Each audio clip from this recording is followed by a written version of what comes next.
Sustainable marketing just for the birds? It's estimated that as many as 67 million birds are killed by pesticides in the United States each year. The American Bird Conservancy reports that there has been progress to control harmful pesticide usage. So what does this have to do with sustainable marketing, and how can it affect pesticide usage in general? Sustainable marketing is being responsible as a consumer for the environment and also for other citizens. Okay, so what does that mean to be responsible as a consumer? Well, if you believe that we need to protect the environment, for example, and that the use of DDT and other pesticides is harmful to life on the planet, then you have the option or power to buy only organically grown produce and not the produce which has been sprayed with a harmful pesticide. If enough consumers decide to buy only organically grown produce, this sends a strong message to food growers. If they want to be profitable, they have to listen to our needs or the consumer's needs. It means that we have power as a purchasing group. We can be selective about the products and services that we choose to buy. Our spending dollars can either increase the profitability of a product or not. That's a far step away from Henry Ford, who declared in 1901 that the consumer could have any color Model T that he wanted as long as it was black. So how did all of this sustainability in marketing get started? Well, back in the day, there was a quarterback for the New York Jets named Joe Namath.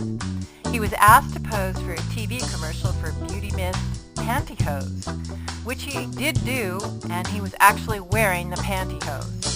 The capture underneath this particular shot says, "Now I don't wear pantyhose." He had a southern accent.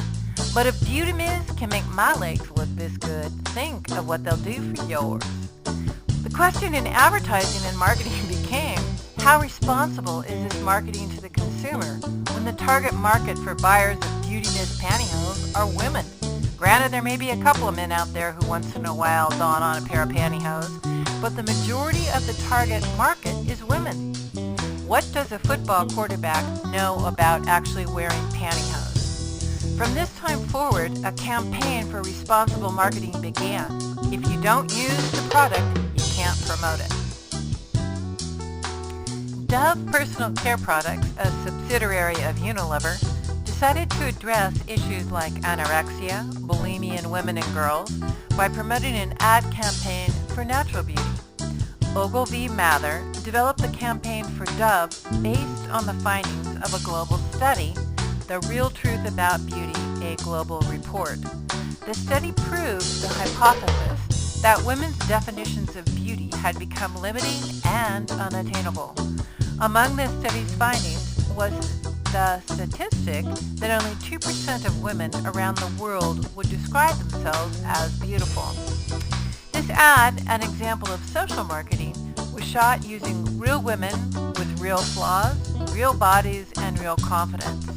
The Dove campaign for real beauty was created to provoke discussion and encourage debate among women. Meet Annie Leonard, writer and host of the online film The Story of Stuff, produced by the sustainability funders Tides Foundation and Free Range Studios. This video has been viewed by over 2 million people around the world. The short online film uses animation and Annie's storytelling to make a powerful call to action for a more sustainable and just world. Leonard has worked on environmental health, production, and consumption issues for 20 years and has traveled to 40 countries to work on local NGOs, non-governmental organizations. Here is the opening page for her 20-minute video, which can be played at www.storyofstuff.com. The Story of Stuff is a 20-minute, entertaining, fact-filled look at the underside of our production and consumption patterns.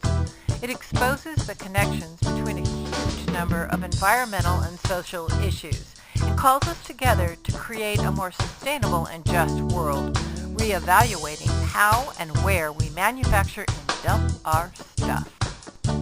Here is some stuff in need of reevaluating in China's Yangtze River. It's been described as Asia's giant toilet bowl. On November 15, 2007, the Yangtze River recorded a record high of 30.5 billion tons of dumped waste. Xinhua News Agency reported that the waste production in China had doubled, with a 3.1 increase, or 900 million tons of added trash being thrown into the river.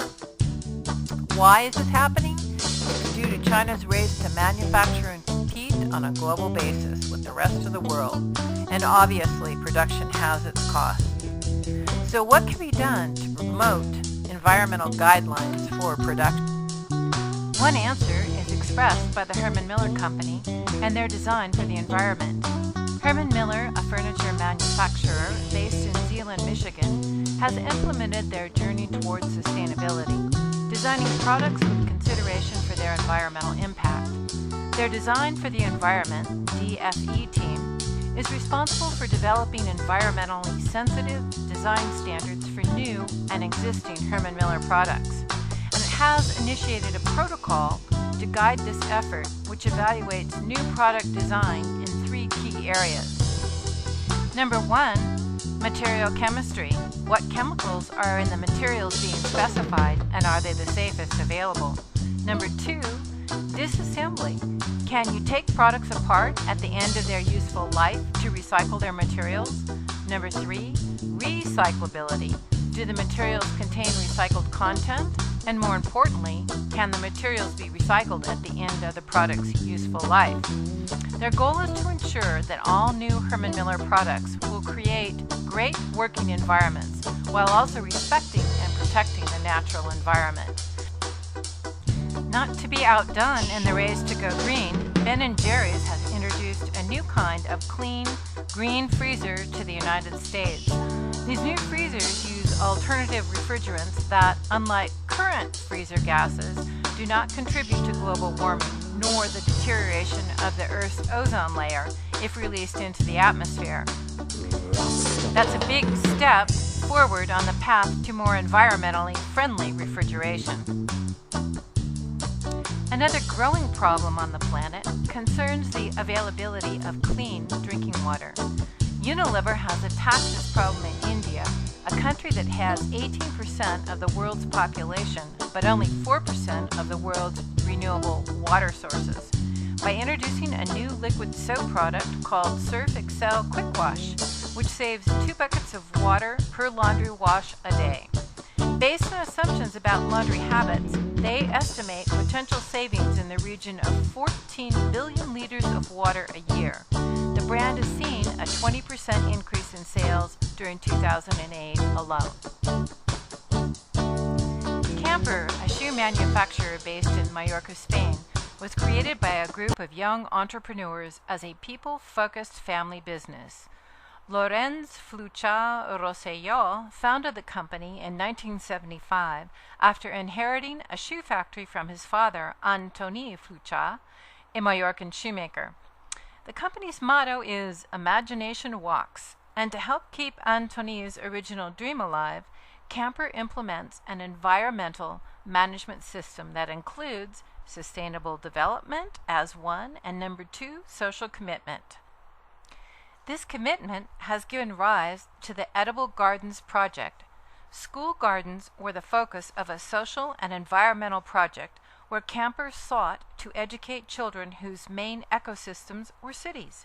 The project intended to teach these children how to preserve and respect nature through the production and maintenance of an edible garden. The project began initially in Madrid at Colegio La Jara in the spring of 1999. The latest edible garden project was set up in Barcelona at Colegio Público in 2002. Camper manufactures a rural product for urban use. The edible garden concept fits perfectly with Camper's philosophy and spirit, uniting an agricultural tradition with an innovative project, environmental education within a totally urban setting. Okay, so let's put all of this information into action.